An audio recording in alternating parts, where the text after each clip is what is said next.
gracias. Muy buenas tardes ya. Gracias por venir y gracias a la gente de Vox Orbis por recibirme otra vez.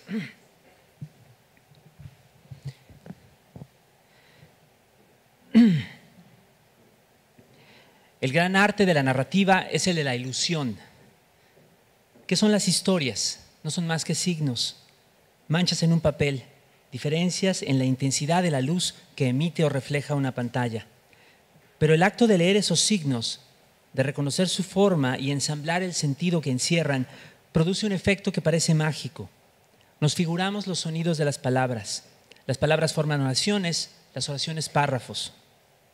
Y nuestra conciencia empieza a imaginar que esas palabras le son dichas. Empieza a ver en su interior los lugares que le son descritos, los personajes que habitan esos lugares, el transcurso del tiempo que afecta a unos y otros, los acontecimientos que tienen lugar a lo largo de ese tiempo.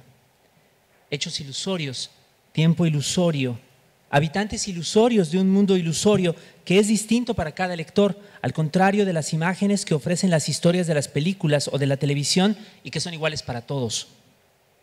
La experiencia de leer se puede compartir con otras personas, por supuesto, pero también tiene un aspecto privado, una porción intransferible y precisa que la hace diferente del acercamiento a cualquier otro tipo de obra artística. Algunas veces se nos olvida la condición de artificio de la narrativa y decimos que tal cuento o tal novela es muy real. Seguro, yo lo he dicho, seguro que ustedes lo han dicho también.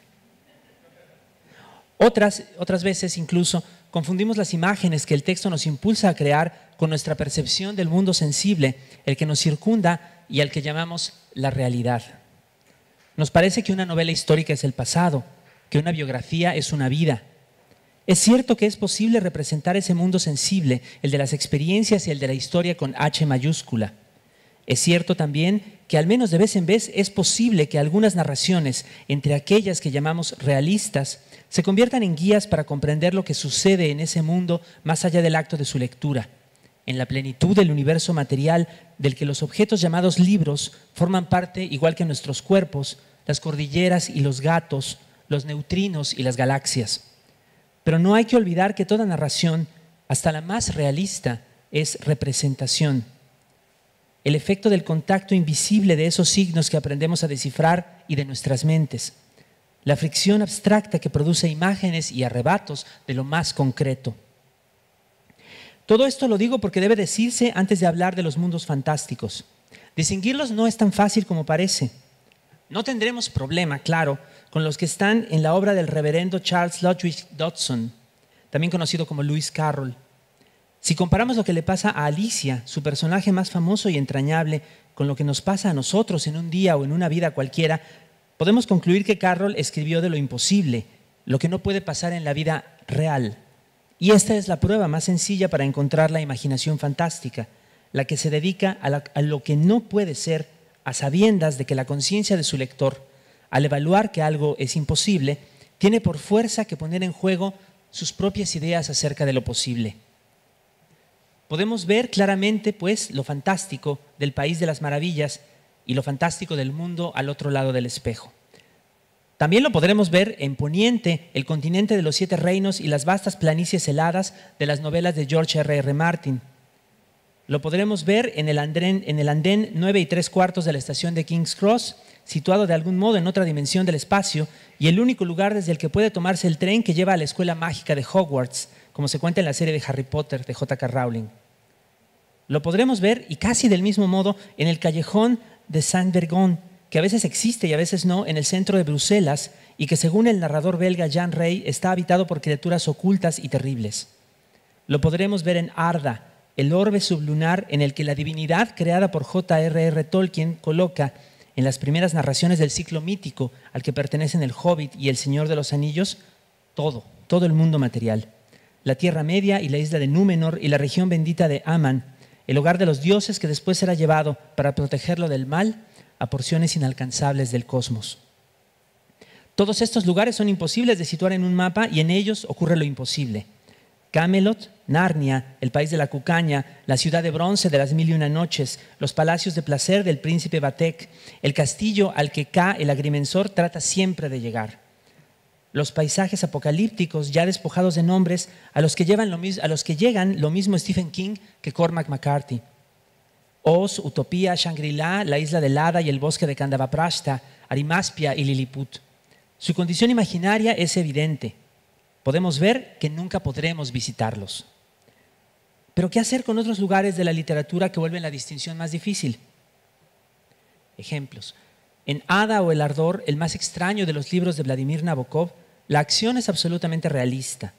No se violentan jamás las leyes de la naturaleza, tal como las entendemos, ni tampoco las del comportamiento humano. Los numerosos personajes de la obra son humanos comunes, con vidas y aspiraciones comunes. No hay nada más extraño que una vasta historia de amor. No hay ningún individuo especial, ningún elegido para una misión extraordinaria, ningún objeto de poder ni criatura maravillosa. Y sin embargo, el mundo de la novela se llama Antiterra y es un planeta en el que Rusia y los Estados Unidos son un solo y vasto continente y un solo país. Y la historia y la cultura y los personajes famosos se parecen solo vagamente a los nuestros. Y se tiene la superstición de que existe un mundo llamado Tierra en el que todo es vagamente distinto. De forma parecida ocurre en El hombre en el castillo de Philip K. Dick. Sus personajes no son aristócratas como los de Nabokov, fugitivos de una novela rusa del siglo XIX, sino de clases medias y bajas del siglo XX. Sus ires y venires crean un fresco social muy semejante al de libros famosos que aspiran a ser la gran novela americana, con mayúsculas, ese ideal de tantos narradores estadounidenses. Y sin embargo, la América que habitan esos personajes, aunque se supone que es la misma que habitamos nosotros, no es menos extraña que Antiterra. En ella la Segunda Guerra Mundial terminó de manera muy distinta a como sabemos que terminó. Los países aliados fueron vencidos por el Eje, por Japón, Italia y la Alemania nazi, y los Estados Unidos están divididos en un protectorado alemán y otro japonés. Otros ejemplos, en apariencia más simples, son de hecho mucho más problemáticos. Uno todavía reciente es el de Los detectives salvajes y 2666 de Roberto Bolaño. En ambas novelas también hay personajes posibles, aunque algunos estén tocados por el genio o al menos el deseo de la literatura. Es más, todos viven en el mundo como lo conocemos, con historia y geografía idénticas en lo esencial a las que conocemos, y las tramas de su creador atienden sobre todo a América Latina y a nuestras muchas dificultades en la segunda mitad del siglo XX. Y sin embargo, tarde que temprano, esos personajes van gravitando todos a una misma ciudad del norte de México, Santa Teresa, que no existe, que se parece a Ciudad Juárez, Chihuahua, y es seca y áspera, y escenario de incontables, monstruosos asesinatos de mujeres, pero no es Ciudad Juárez. En ella vive una poeta que ha dado la espalda a la poesía. En ella hay calles oscuras donde solo es posible orientarse por las voces y las risas de quienes las habitan y que viven en la más profunda desesperación. En ella los sueños llevan a un agujero negro, insondable, donde está oculto, según se dice, uno de los secretos del mundo. Como esta ciudad es Comala, el pueblo al que llega Juan Preciado en busca de Pedro Páramo, su padre, para descubrir que todos allá están ya muertos y que a él le toca morir también, para ser enterrado y unirse a los demás en un diálogo interminable de murmullos que apenas se dejan oír por quien no está aún bajo la tierra. Y desde luego, así también es Macondo, el pueblo en mitad de la selva, donde lo incomprensible y lo prodigioso tienen siempre lugar, pero que es víctima no solo del tiempo, del huracán y de la locura humana, sino de la explotación, el atraso, la desigualdad y la tiranía. Y así también son los estados ficticios del Centro Ficticio de México, que es escenario de varias novelas de Jorge Ibargüengoitia. Apapátaro, Cuébano, Salto de la Tuxpana y Plan de Abajo fueron concebidos para parecerse a sitios reales, pero no lo son. Y podemos continuar. El condado de Yoknapatawpha, en el que ocurren tantas historias de William Faulkner. El planeta Barzum, lugar de aventuras que es y no es el planeta Marte. El planeta Yugot, lugar de monstruos indescriptibles que es y no es el planeta Plutón. La abadía de Telem, la Universidad de Miskatonic y la Escuela de Muchachos Benjamenta. El 815 de la calle de Donceles en la Ciudad de México, donde vive Aura.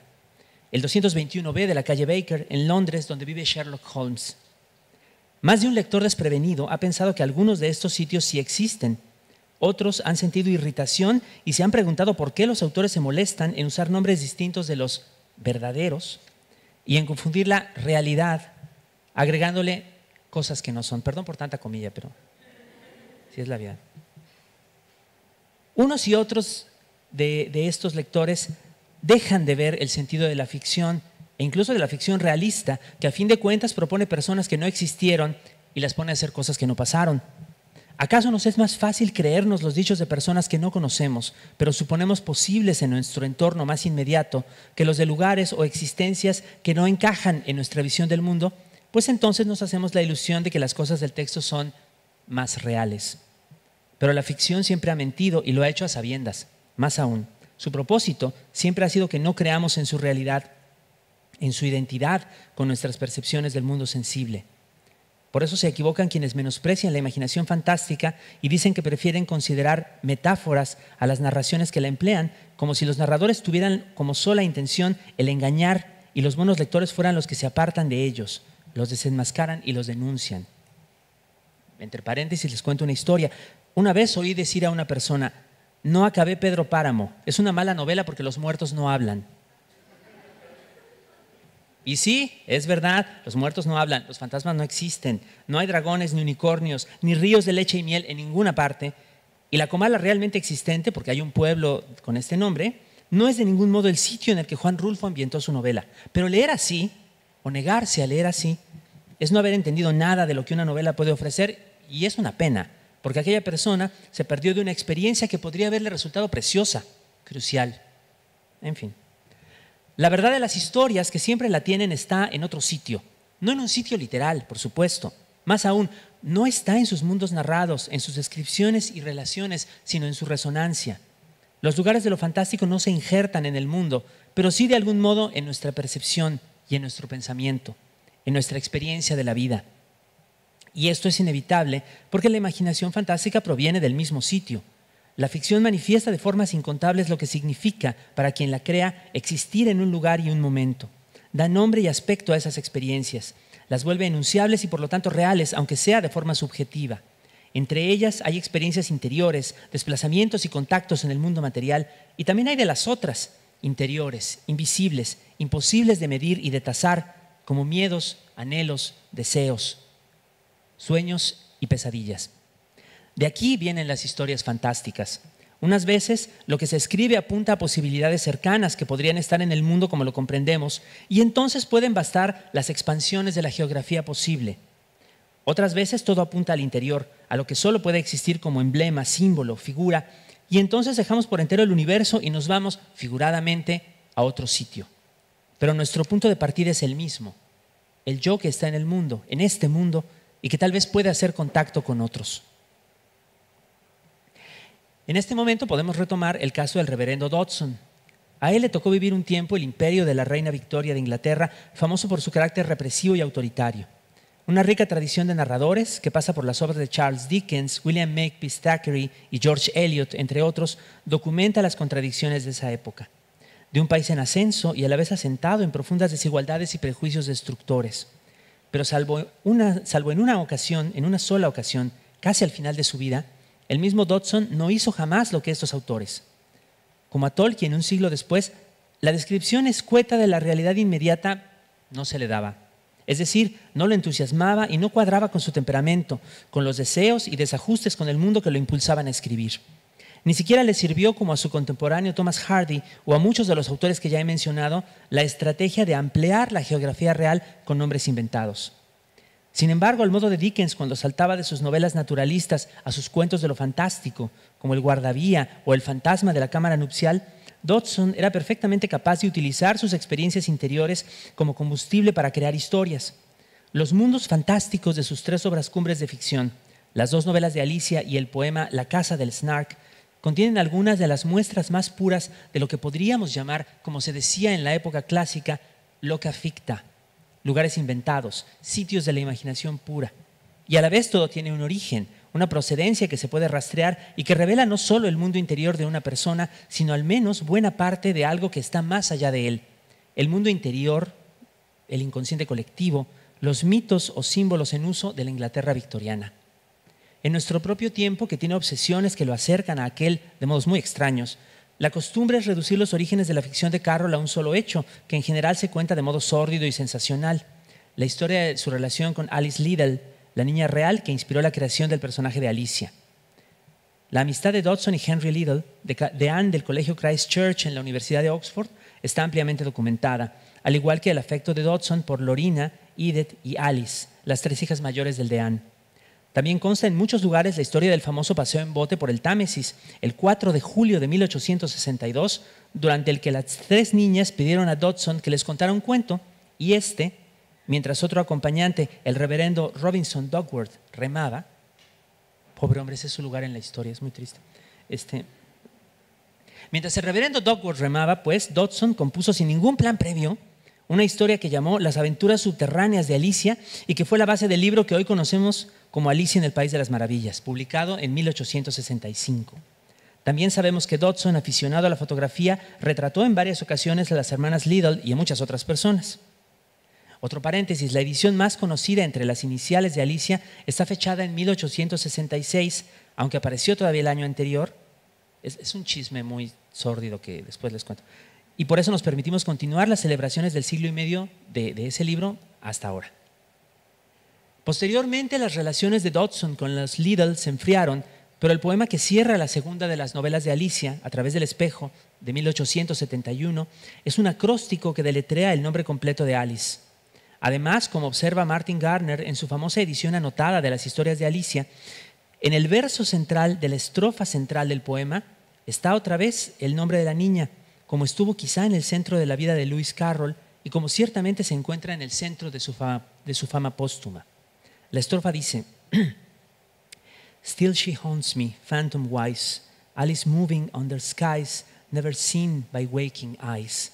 O en español, se me aparece aún como fantasma, Alicia en movimiento bajo cielos nunca mirados por ojos despiertos. Y esto es todo lo que ven algunos comentaristas actuales, que de inmediato saltan a la conclusión de que Dodson sentía un deseo sexual condenado entonces y ahora por Alice y en general por las niñas pequeñas, y que los libros son meramente sintomáticos, una expresión o una imagen de ese deseo. No hay evidencias que ofrezcan pruebas inapelables sobre la sexualidad de Charles Dodson, y muchos documentos de la época, incluyendo los diarios del propio escritor, llegan hasta nosotros incompletos e incapaces de aclarar la cuestión en un sentido o en el otro. En cualquier caso, lo que importa decir aquí es que las historias de Alicia no se pueden reducir al desahogo de una atracción prohibida. Hay una riqueza mucho mayor en ellos que, como he dicho, parte de un momento en la relación de 2 personas, pero abarca muchísimo más. Puede que haya amor reprimido, por supuesto. Ciertamente hay otras emociones reprimidas, mucha risa y mucha rabia reprimidas y también muchas opiniones reprimidas que no podrían haberse manifestado ni en esa obra ni para esa persona en ese tiempo de manera directa. Las aventuras de Alicia son oblicuas, veladas y a la vez no son menos que una explosión desde su origen legendario en una sola tarde hasta su éxito tremendo, primero en la propia Inglaterra y luego en todo el occidente. ¿Por qué? Primero porque el País de las Maravillas y el mundo del otro lado del espejo, así como sus habitantes, son mundos libres de las restricciones de la moral victoriana, que forzaba la apariencia de virtud y recato en todos los órdenes de la vida y en muchas ocasiones solo conseguía ocultar numerosos horrores y violencias. Los mundos que Alicia visita no están desprovistos de violencia, todo lo contrario, pero las peripecias de los personajes son contadas desde la inocencia de la infancia y del juego, no exentos de crueldad, pero sí de la malicia y del doblez peculiares de los adultos. Además, aderezados en cambio con el ingenio verbal de Lewis Carroll y sus numerosos acertijos, chistes, canciones y juegos de palabras. La ausencia de reglas permite la parodia y la burla, afilada pero no desprovista de amabilidad. No es tan aventurado decir que la otra gran explosión del ánimo victoriano está no en una obra literaria, sino en la moda mediática, una de las primeras que podemos comprender como tal, creada alrededor de los crímenes del asesino conocido como Jack el Destripador, que mató y mutiló a 5 mujeres en 1888, jamás fue capturado y se convirtió en el primer asesino en serie, celebrado de manera morbosa y finalmente comprensible como una representación, él sí, de lo peor, lo más podrido y aterrador de la cultura de su tiempo, desde su desprecio por las mujeres hasta su falsedad, su hipocresía y desde luego su veneración del poder por sí mismo, que para nuestro mal sigue entre nosotros. En Neverwhere, una novela contemporánea del narrador inglés Neil Gaiman, el tren subterráneo de Londres es literalmente el inframundo y también el reflejo o complemento, el inconsciente si se quiere, del Londres sobre la tierra. La imagen no es sutil, pero tiene una larga historia en la tradición británica de lo fantástico y Lewis Carroll es probablemente su mejor representante. Las aventuras de Alicia, al contrario de la historia ensamblada para Jack el Destripador por los medios y la cultura popular, proponen mundos que por encima de todo son moralmente distintos de aquellos en los que aparecen y en esas otras posibilidades de comportamiento, de relación con el contexto que rodea a los individuos, terminan por levantar, aunque sea de modo inusitado, el espejo proverbial que el príncipe Hamlet recomendaba poner delante del mundo para mejor representarlo. Un ejemplo anterior sería, por supuesto, la utopía de Tomás Moro. Uno posterior, la civilización anarquista de Anarres, descrita en la novela Los desposeídos de Úrsula K. Le Guin. Para lo que sigue, el libro de Martin Gardner puede servirnos otra vez, se los recomiendo encarecidamente. Las aventuras de Alicia, de hecho, están repletas de referencias que pueden resultar incomprensibles para nosotros en el siglo XXI, pero que sus lectores iniciales, inmersos en la misma cultura que Lewis Carroll, podían identificar con facilidad, aun si no era de exacto buen gusto señalarlas o verbalizarlas siquiera. Muchas están en los personajes. Por ejemplo, hay representaciones de figuras históricas, como el león y el unicornio de A través del espejo, que fueron vistos como caricaturas de William Gladstone y Benjamin Disraeli, políticos famosos de su tiempo y célebres rivales. Y también están, por ejemplo, la falsa tortuga, imagen literal de un alimento industrializado, o Mary Ann, extraña por ser un personaje nombrado que en realidad nunca aparece. La sirvienta con la que el conejo blanco confunde a Alicia cuando la encuentra atrapada en su casa y en cuyo solo nombre, que era en efecto uno asociado popularmente a la servidumbre, se resume una serie de prejuicios de clase a los que ni la propia Alicia resulta inmune. Las famosas ilustraciones de John Tenniel, el gran caricaturista político de su tiempo, además de espléndido dibujante, fijaron de manera todavía más duradera estas y otras imágenes y las volvieron aún más precisas. En cuanto a los territorios, los espacios físicos del mundo narrado por Carroll también son un reflejo distorsionado de las ideas victorianas sobre las cosas. La discontinuidad de los trayectos en Alicia en el País de las Maravillas hace pensar ahora en los sueños, pero también es lo contrario de la visión de un mundo continuo, mensurable y cartografiado que la cultura inglesa defendía en aquella época, heredera de la Ilustración y escenario de la Revolución Industrial. En lugar de avanzar por un espacio naturalista, Alicia cae por un agujero, llega a un túnel que se convierte en un corredor, se reduce y crece ante una puerta que no es del tamaño correcto y luego cae en un mar de lágrimas. Y esto es solo en los primeros 2 capítulos. En A través del espejo la transgresión es diferente. Como los movimientos de los personajes están modelados de forma análoga a los de las piezas de ajedrez en una partida precisa, sus ires y venires, todos para realizar acciones de gran importancia aparente, se reducen y se vuelven triviales, insustanciales, convirtiendo a los reyes y reinas y caballeros que van y vienen alrededor de Alicia en lo que son: meras figuras sobre un tablero, sueños quizá dentro del sueño del Rey Rojo, que es otro personaje de Carroll. Hay una notable diferencia de tono entre las 2 novelas de Alicia. Las 2 son alocadas, extrañas, violentas, pero una es festiva y la otra melancólica.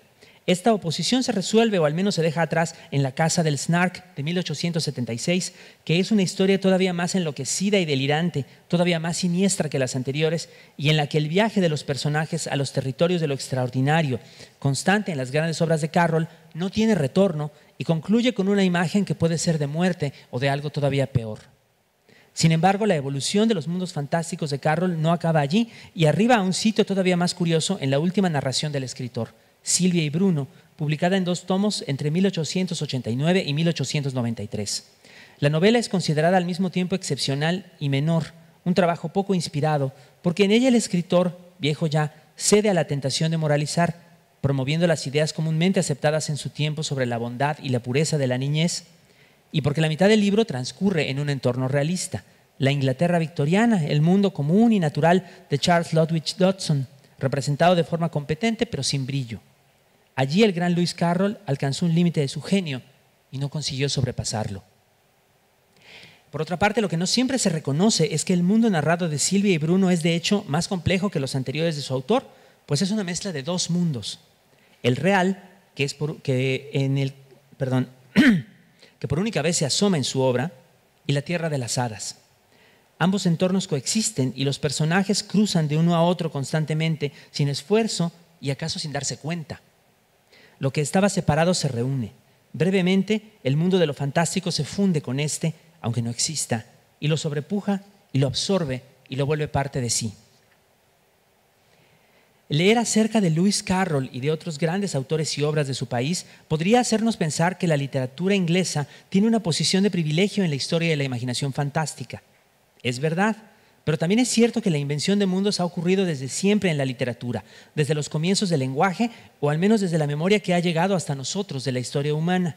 La primera gran obra que nos queda de la antigüedad remota, el poema de Gilgamesh, contiene ya referencias a espacios de la imaginación.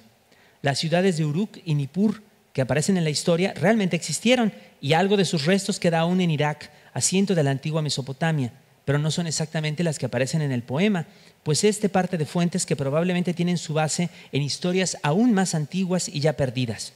Sus descripciones tuvieron siglos para contaminarse o para enriquecerse con invención y olvido. Por otra parte, el bosque de los cedros, donde vive el rey monstruo Humbaba, no tiene siquiera un correlato histórico fácilmente reconocible, aunque sí sabemos que está poblado de monos, cigarras y pájaros, cuyos sonidos discordantes y caóticos entretienen a su rey como una música. Desde entonces, el mundo era un poco más amplio en la imaginación que en la experiencia sensible. Eso ocurre también en el idioma español, aunque incluso nuestras culturas parezcan tener desde hace siglos problemas con la imaginación fantástica. Las historias de menosprecio, de desconfianza, de franca censura se conocen. Mientras el Fausto de Christopher Marlowe ponía demonios en los escenarios del siglo XVI y se permitía asustar más o menos impunemente a las almas pías, según se nos cuenta, la Celestina de Fernando de Rojas, con sus transgresiones sociales y sobre todo con su bruja y sus conjuros, era objeto de largos procesos de censura inquisitorial que le hicieron ser recortada por décadas y finalmente prohibida. Se conoce la contradicción, el conflicto profundo entre la imaginación prodigiosa de Gabriel García Márquez y su menosprecio de la ficción, para la cual los hispanoamericanos tendríamos menos capacidad, según él, por vivir en una región que de por sí es mágica. Todavía hoy, cuando muchos críticos y autores entre nosotros sienten deseos de elogiar una obra donde aparece la imaginación fantástica, lo primero que dicen, es que el texto en cuestión es tan bueno que trasciende el género fantástico. ¿Quién sabe qué entenderán por género fantástico? O si han leído mucho de lo que amontonan en una sola categoría, pero supongo que los mueve menos el interés de leer que el separarse de algo que les parece indigno, populachero, carente de discreción o de refinamiento. Un cínico diría que la falta de imaginación podría ser una marca de clase, al menos en países autoritarios cuyas élites hacen todo lo posible por mantener las cosas como son y negar toda posibilidad y hasta toda expresión de cambio. En cualquier caso, aquellas personas ponen en la misma bolsa a muchos autores mediocres, por supuesto, pero también a la mitad, por lo menos, del famoso canon de Occidente. A Carroll, a Shakespeare, a los anónimos creadores de Gilgamesh y del Mahabharata, a Juan Rulfo, el de los muertos vivos, a Octavio Paz, el cuentista. ¿Se sabe la historia de Octavio Paz, el cuentista? Ok, después se las cuento. A esta gente se le olvida que los loca ficta están entre nosotros desde hace mucho. Un libro, La breve guía de lugares imaginarios de Alberto Mangel y Gianni Guadalupi, que es un hermoso y extenso diccionario contemporáneo lleno de referencias tomadas de muchas literaturas, registra muy poco de los sitios figurados del idioma español y crea una percepción sesgada, insular y anglocéntrica, como es la costumbre de nuestros tiempos, de la distribución mundial de los poderes de la imaginación. Pero Baltasar Gracián escribió en el Criticón sobre Vejesia, la cueva de la nada y la isla de la inmortalidad. La Arcadia de Lope de Vega metamorfosea a personajes de su tiempo en pastores enamorados y los coloca, por supuesto, en aquella tierra idílica, inexistente, que se abrió paso en la imaginación de varios siglos. El Purgatorio de San Patricio de Calderón contiene la historia de una cueva desde la que se ve el inframundo, infierno, purgatorio y paraíso, si se es un penitente realmente arrepentido. Sor Juana Inés de la Cruz dedicó su poema central, El sueño, a un viaje visionario por el cosmos en busca de la iluminación, y un siglo después el franciscano Manuel Antonio de Rivas publicó un opúsculo que describía la Tierra vista desde la Luna, la esfera celeste transfigurada en espacio accesible a lo humano, como en el Somnium Astronomicus de Kepler. Y aquí en América tenemos, además de ellos, trasplantes del castellano entre nosotros, todas las historias que no están contadas en este idioma y que han sobrevivido a pesar de condenas y destrucciones centenarias.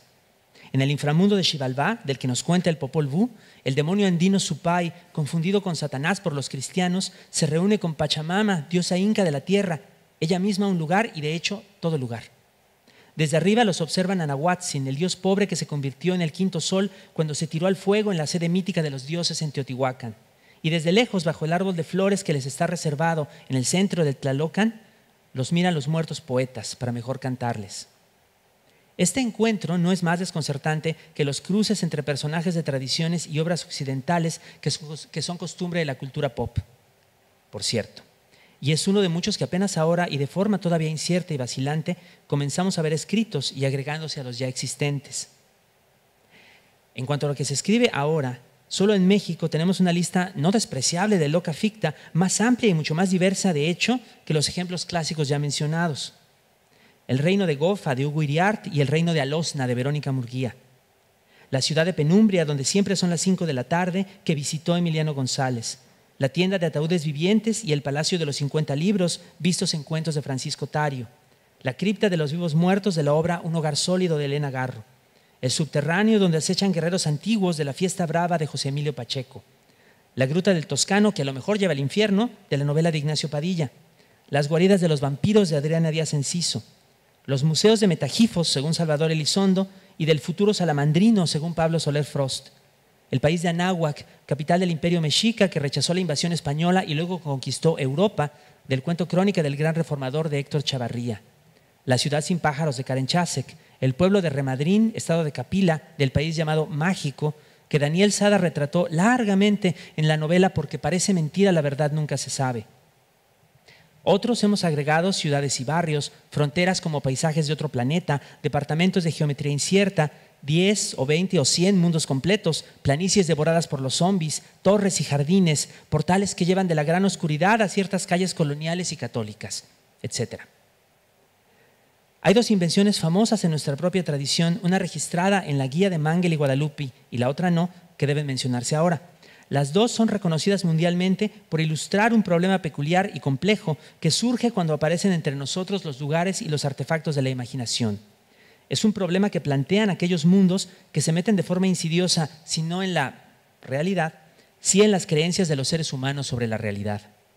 La primera es Tlön, el planeta ilusorio que Jorge Luis Borges inventó para Tlön Uqbar Orbis Tertius, uno de sus más grandes relatos. En él, un grupo de autores, entre los que está el propio Borges, descubre la primera enciclopedia de Tlön, un compendio muy completo y razonado del saber de un planeta no solo inexistente, sino imposible. Luego, la realidad cede. Anhelaba ceder, escribe el narrador, y pasa a relatar cómo la enciclopedia, creada por una sociedad secreta de escritores encabezada por un millonario nihilista y probablemente loco, empieza a ser tomada en serio. Sus nociones delirantes del mundo son tan consistentes que funcionan muy bien como una fe, como un sistema de creencias, y así poco a poco la Tierra, sin dejar de ser el planeta que conocemos, con la historia que conocemos, va pasando a ser entendida de otro modo. Subjetivamente, inconteniblemente, se convierte en Tlön, y mientras el narrador se refugia en algún sitio apartado para no tener que verlo, se sugiere que la humanidad olvidará incluso que alguna vez las cosas fueron diferentes. Este, desde luego, es el modo en el que funcionan las supersticiones y los fanatismos, que seducen con sus apariencias de orden y sus promesas no solo de consuelo, como Borges escribió, sino también de bienestar o de venganza. El cuento es de 1941 y menciona de pasada, como ejemplo, el ascenso del nazismo. Como sabemos, de ser escrito en la actualidad, no le faltarían otros modelos.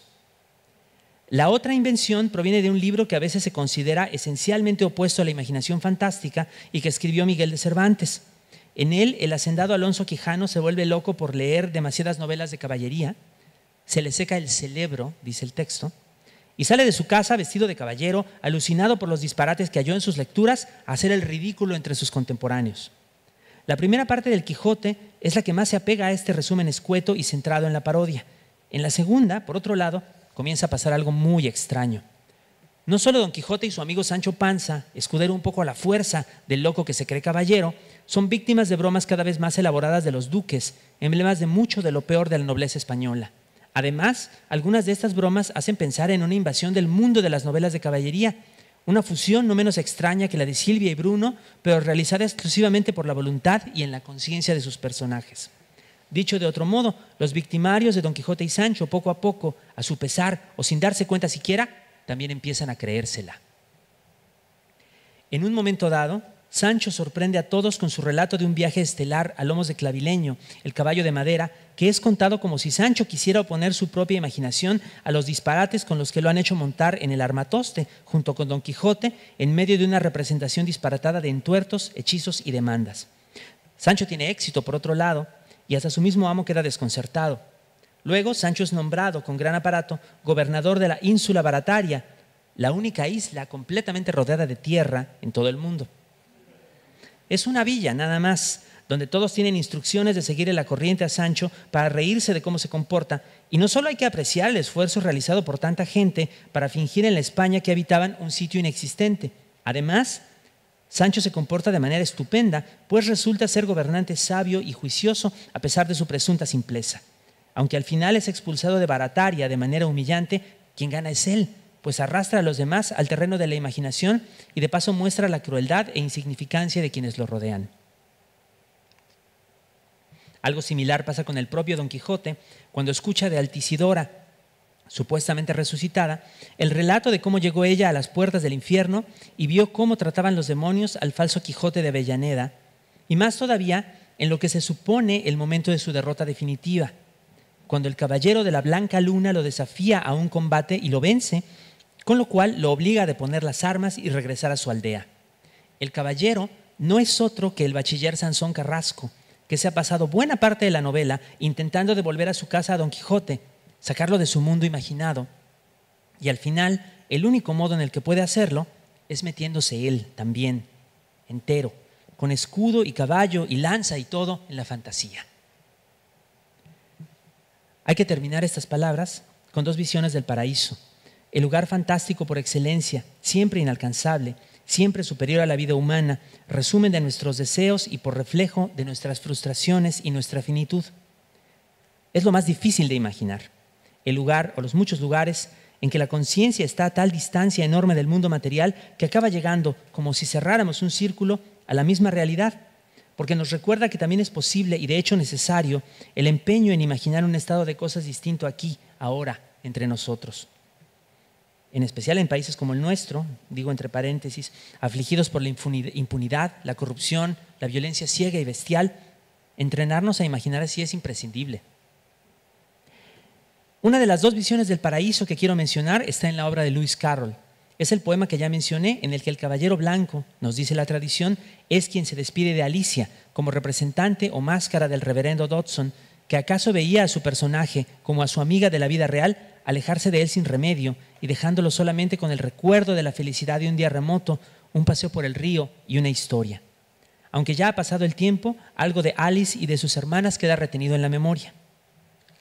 Dice el poema. Children yet, the tale to hear, eager eye and willing ear, lovingly shall nestle near. In a wonderland they lie, dreaming as the days go by, dreaming as the summers die. Ever drifting down the stream, lingering in the golden gleam. Life, what is it but a dream? O en español, niñas aún, el cuento por contar, ojos ansiosos y el oído puesto, amorosas vendrán para reunirse. Están en un país de maravillas, soñando mientras pasa cada día, soñando mientras mueren los veranos. Flotando para siempre en la corriente, en resplandor dorado suspendidas. ¿Y qué es la vida sino solo un sueño? Carroll sabía, como sabemos todos nosotros, que la vigilia es la tierra de donde brotan los sueños, que unos y otros se tocan y que ambos son partes de la vida. Pero su modelo aquí bien podría haber sido el otro paraíso que me importa mencionar, el que con más honor recibe ese nombre en toda la historia de la literatura. La tercera y última parte de la Divina Comedia, a la que tal vez no llegan tantos como deberían, la mayor parte se queda en el infierno. Pero bueno. Y en la cual el peregrino, el personaje que es y no es Dante Alighieri, llega a su meta después de haber pasado justamente por el infierno y por el purgatorio. La Divina Comedia es todo un mundo, un universo de la imaginación y uno potente e insidioso como los de Borges y Cervantes y tal vez hasta más aún. La leyenda dice que los italianos de su tiempo miraban a Dante y se decían, mira, aquel es el que se fue al otro mundo. Se lo creían todo y aún hoy nos lo seguimos creyendo. La cosmogonía de la cristiandad sigue profundamente influida por la voz de Dante, por la visión de Dante y por el modo en el que eligió, con su imaginación poderosa, disponer el más allá a su antojo, creándole territorios y divisiones y poniendo a sus amigos y a sus enemigos donde a él, solamente a él, le parecía apropiado. En el paraíso, tras haber reencontrado a su viejo amor, Beatriz, Dante tiene una serie de visiones cada vez más grandiosas, cada vez más abstractas. Los ángeles, la luz interminable de la divinidad, Son más y más y más y más bellas, más y más complejas. Y por fin, justo cuando parece que vamos a llegar de veras a lo inefable, a lo que ya no puede decirse, el poema termina. All'alta fantasia cui mancò posa, ma già volgeva il mio disio el vele, siccome rota che igualmente emosa, l'amor che movi il sole e l'altre stelle.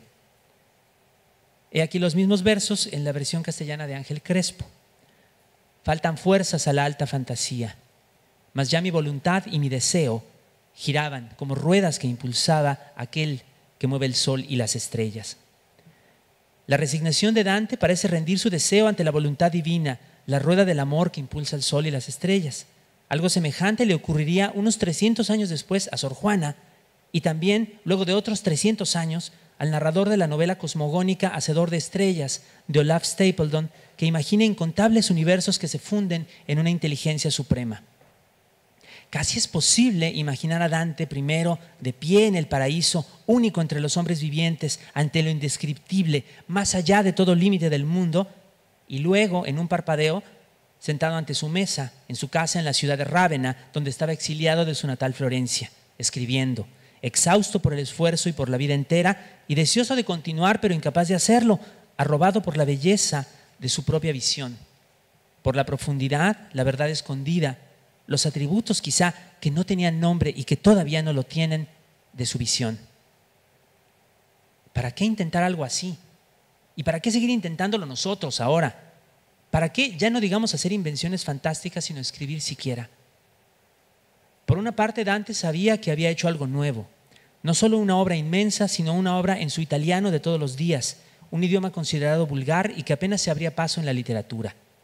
Y él, como pocos, debía estar consciente de que semejante novedad era audaz, sí, pero también era imprescindible. De cómo cambian las lenguas, cómo cambia el pensamiento a partir de que las lenguas cambian, cómo nos vamos alejando de lo ya dicho, lo ya asentado. Y por lo tanto debemos volver a decirlo, siempre, con las herramientas a nuestro alcance, con las palabras que somos mientras estamos vivos. Por otra parte, y más cerca de nuestro tema, hay dos formas de ver el viaje del peregrino: su relato en la obra de Dante, el logro de su propio arte de la ilusión. La forma más habitual es esta: nadie ha vuelto a intentar hazaña semejante. Nadie ha vuelto a llegar a tal cumbre de la imaginación, pero hay una forma mejor. Todos, sin excepción, estamos volviendo a intentar una hazaña semejante. Siempre, una y otra vez, sin parar en nuestras lecturas y en nuestras escrituras, desde nuestro lugar y nuestro tiempo. El mismísimo Dante no alcanzó lo que está más allá de las palabras. Probablemente nosotros tampoco lo haremos, pero debemos seguir intentándolo, por él y sobre todo por nosotros, por quienes estamos vivos y de pie sobre la tierra y observamos lo que puede verse y lo que no, los que tenemos experiencias afuera y experiencias adentro. La misión de la imaginación fantástica es aproximarse para siempre, no dejar de perseguir la plenitud que el abuelo Dante vislumbró y no alcanzó a decir, pasmado ante la luz, y que además de fugitiva es siempre otra, igual que el pensamiento de los seres humanos. Esa plenitud nos espera y nos llama en los mundos de lo fantástico. Y nosotros vamos, siempre vamos para allá, porque solo entre todos podremos seguir dando fuerzas a la alta fantasía. O dicho de otro modo, solo entre todos podremos mantener abiertas las muchas, muchas puertas que conducen al país de las maravillas. Gracias.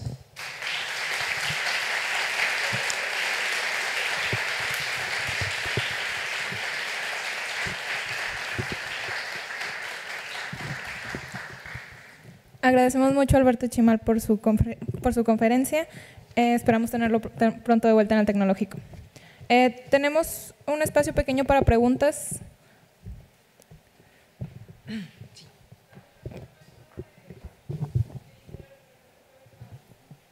Lo de los cuentos de Octavio Paz. Sí, cómo no, con todo gusto.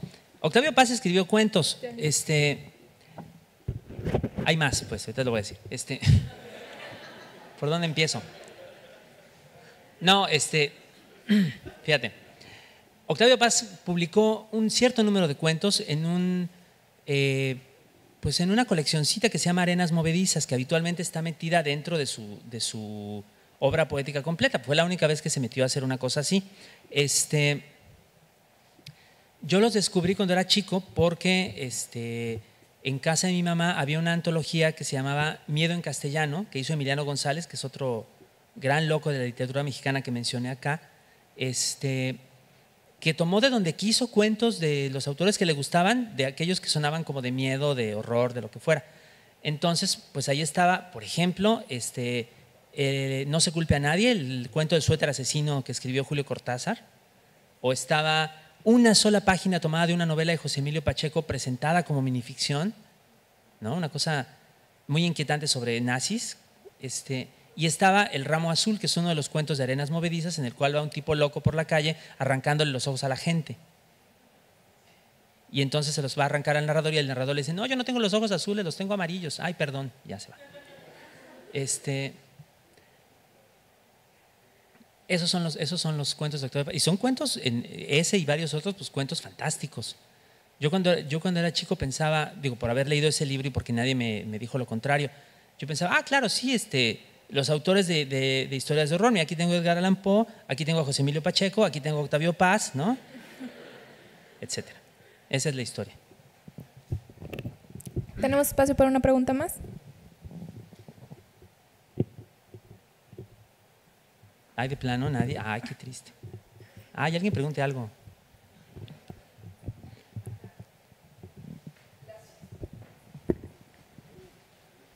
Bueno, pues en principio felicitarte por este panorama de loca ficticia, en los dos sentidos de locus, pero también de locura. Es todo un panorama, ¿no? El que nos brindaste es maravilloso, que no solamente Carroll, todos los otros autores y obras, Dante, como mencionado como abuelo, de pronto estimulabas la imaginación y yo decía, va a hablar, por ejemplo, de la cueva de Montesinos como otro lugar fantástico, maravilloso. Y, por ejemplo, igual de los otros lugares que son entrañables y que de pronto siento que hace como mucho eco a las palabras con las que termina Dante, la Divina Comedia, son las ciudades invisibles de Calvino, ¿no? Entonces, preguntarte por qué no las incluiste en algún momento. Y sobre todo con esta frase que hace referencia a hacerle espacio a lo que no es infierno en medio del infierno y hacerlo durar, que en estos momentos más que nunca parece necesario. Sí, caray. No, bueno, por decirte, ¿no? Pero no, bueno, hay tanto. Pues fíjate que las tenía en las notas que hice, no sé qué pasó. No sé qué pasó.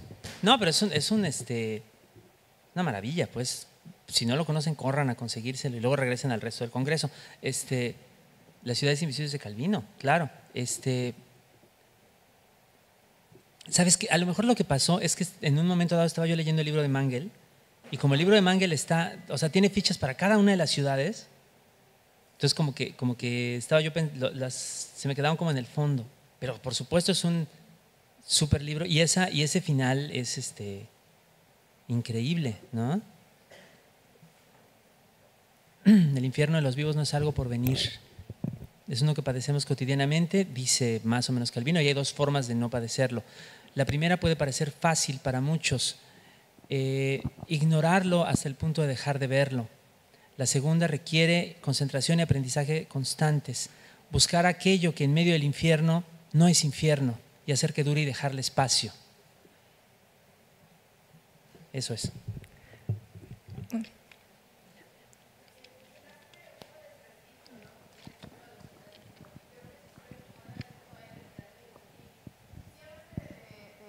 Infantil y juvenil, ¿no?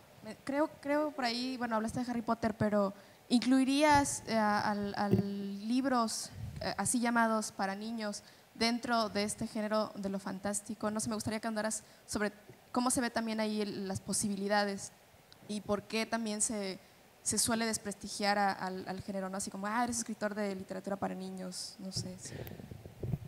Uy, creo que no formulé la pregunta. Sí, ¿si incluirías a la literatura infantil dentro de lo que consideras como literatura fantástica? Yo creo que la literatura para niños puede utilizar la imaginación fantástica como puede utilizarla cualquier otro, o sea, la literatura para adultos, la literatura para pelirrojos, la literatura para lo que tú quieras, ¿no? Yo creo que sí, yo creo que por desgracia ya estamos hablando como de dos prejuicios diferentes, o sea, la gente tiene, sobre todo los adultos tienen la idea, o muchos adultos, de que la literatura para niños es como literatura para adultitos a escala y tontos, pues, lo cual por supuesto es absurdo, ¿no? Ya se les olvidó lo que era ser niños.